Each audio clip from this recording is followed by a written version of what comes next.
ఒక్క క్షణం. ఈ ప్రపంచంలో అందరూ ధర్మాత్ములు కాదని చెప్పండి. అయితే ప్రతి స్వార్థపరునికి ఒక నిస్వార్థ నాయకుడు ఈ సమాజంలో ఉన్నాడని చెప్పండి.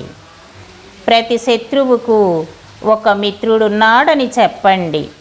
ప్రతి అబద్ధాల కోరుకు ఒక నిజాయితీ పరుడుంటాడని బోధించండి. ద్వేషాన్ని వాడి దరి చేరనీయకండి. హాయిగా మనసు నిండా ప్రశాంతంగా నవ్వుకోవడంలోనే దైవత్వం ఉందని వివరించండి. పుస్తకాల్లో లభించే విజ్ఞాన గని గురించి అతడిని ప్రేరేపించండి. అదే సమయంలో ఆకాశంలో ఎగిరే పక్షులు, ప్రకృతిలో పరుగులు పెట్టే తుమ్మెదలు, సుగంధభరిత పుష్పాలు, గంభీరంగా ఉండే పర్వతాలను గురించి కూడా వాడు అనుభవించి ఆలోచించేలా చేయండి. మోసం చేసి గెలవడం కంటే సన్మార్గంలో పరాజయం పాలవడం మేలని చెప్పండి.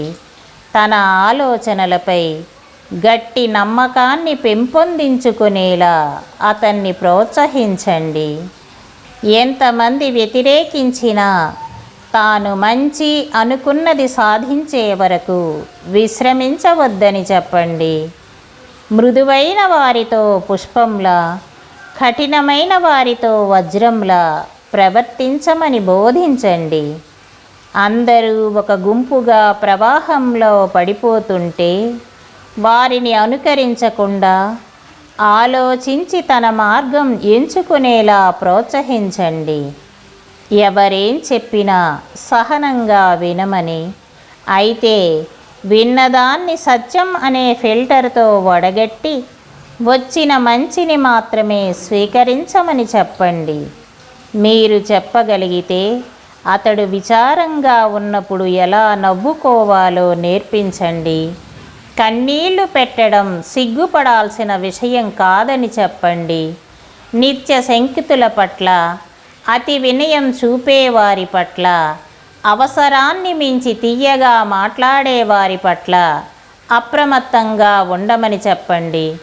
తన శ్రమను, మేధస్సును అతి ఎక్కువ ధరకు అమ్మమని చెప్పండి. అయితే తన హృదయానికి, ఆత్మకు వెలకట్టవద్దని బోధించండి. అసత్యాన్ని సత్యంగా మార్చటం కోసం ఎలుగెత్తి అరిచే స్వార్థ సమూహాల మధ్య ధైర్యంగా నిలబడి తను నమ్మిన సిద్ధాంతాన్ని ధైర్యంగా చెప్పే పోరాట పటిమను అతనిలో రగిలించండి. అతన్ని జాగ్రత్తగా చూడండి, కానీ సున్నితంగా ఉంచకండి. ఎందుకంటే అగ్నిలో కాలితేనే నాణ్యత కలిగిన ఉక్కు తయారవుతుంది. అవసరమైనప్పుడు అసహనంతో కూడిన సాహసాన్ని, సహనంతో కూడిన ధైర్యాన్ని కలిగి ఉండేలా తీర్చిదిద్దండి. అన్ని వేళల్లోనూ వాడి మీద వాడికి నమ్మకం ఉండేలా ప్రోత్సహించండి. ఎందుకంటే అప్పుడే మానవాళిపై అచంచలమైన విశ్వాసాన్ని, నమ్మకాన్ని అతడు పెంపొందించుకోగలడు. ఇవన్నీ చాలా ఎక్కువ శ్రమతో కూడినవని నాకు తెలుసు. కానీ తీయని ప్రతి బాలుడు పై వాటన్నింటికీ అర్హుడు. అబ్రహం లింకన్ తన కొడుకుని బడిలో జాయిన్ చేస్తూ విద్యార్థులకు పంపించిన సందేశం ఇది. అందరూ విన్నారు కదా.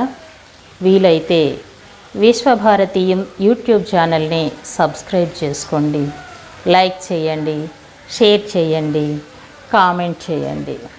Thank you.